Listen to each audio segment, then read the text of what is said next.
قرآن کریم کی وہ آیات جو حضور علیہ الصلوۃ والسلام نے مشرکین کے سامنے پیش کی. بعض ہیرو تو ایسے آگے جو کہتے یہودیوں کے بھی مسلمان کو اور نصرانیوں کے بھی مسلمان کو، لیکن رسول اللہ صلی اللہ علیہ وسلم کے نظام نے یہودی کو کافر کہا ہے.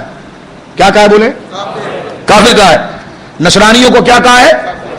نصرانیوں کے بیچ میں بیٹھ کر یہ بات کرنا کہ جو حضرت عیسیٰ کو نہ مانے وہ کافر ہے، تو میں نے کہا یہ کیوں نہیں کہا کہ جو محمد رسول اللہ کو نہ مانے وہ بھی کافر ہے؟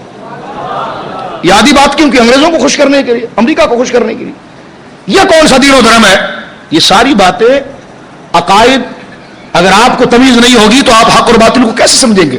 تو لہذا نظام مصطفیٰ کے لیے ضروری ہے کہ پہلے عقائد کی اصلاح ہو. ٹھیک ہے؟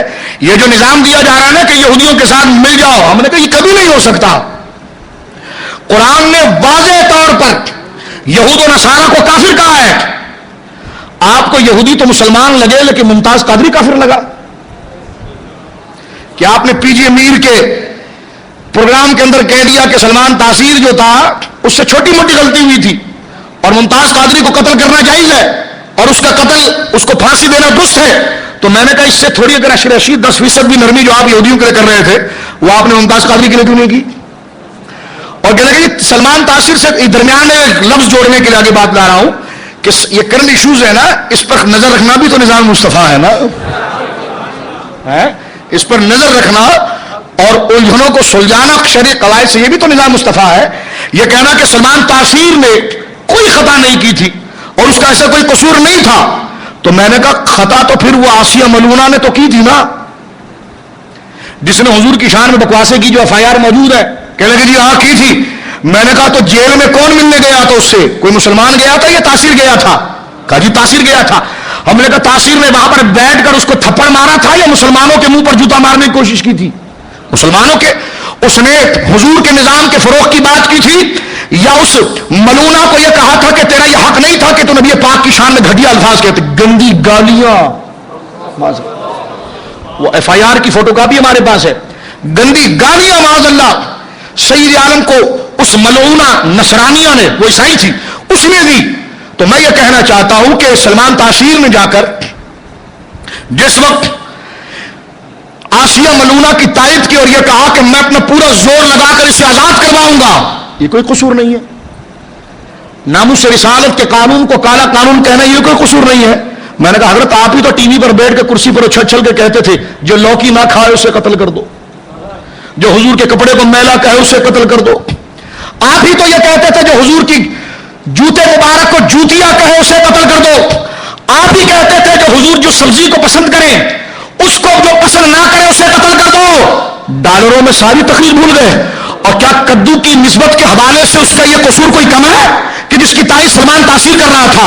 یہ بات اگر آپ کو ڈالر کی بجائے قرآن مجید برہان رشید کی آیات اور سرکار صلاۃ والسلام کی شفاعت کے تحت ہوتی تو کبھی آپ غازی ممتاز قادری کو گناہگار اور سلمان تاثیر کو بری قرار نہیں دیتے. سمجھ رہے ہیں؟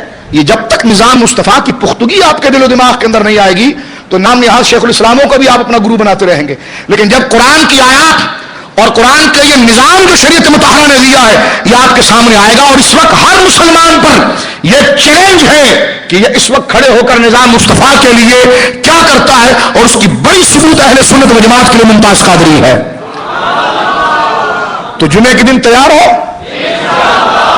جمعے کے لیے تیار ہو. آپ نے ہاتھ نہیں اٹھایا، آپ بھی اٹھا دیں ہاتھ، کوئی مسئلہ نہیں. تیار ہے؟ ہاں. علماء اہل سنت کی طرف سے اجماعی یہ قول ہے کہ جناب یہ کوئی توڑ پھوڑ اس پرامن ہڑتال ہے اور احتجاج کا یہ طریقہ ہے جو اس کو حقوق العباد کے خلاف کا ہے وہ پاگل کا بچہ ہے. اس نے دین کو سمجھا نہیں، وہ زیادہ شانہ بن رہا ہے. اس کو دین پتہ ہی نہیں ہے، اس کو یہ پتہ ہی نہیں کہ حقوق العباد کا مقابلہ جب رسول اللہ کے ساتھ ہوگا تو کس چیز کا تحفظ ہوگا، اس کو پتہ ہی نہیں ہے. سمجھ رہے میری بات آپ؟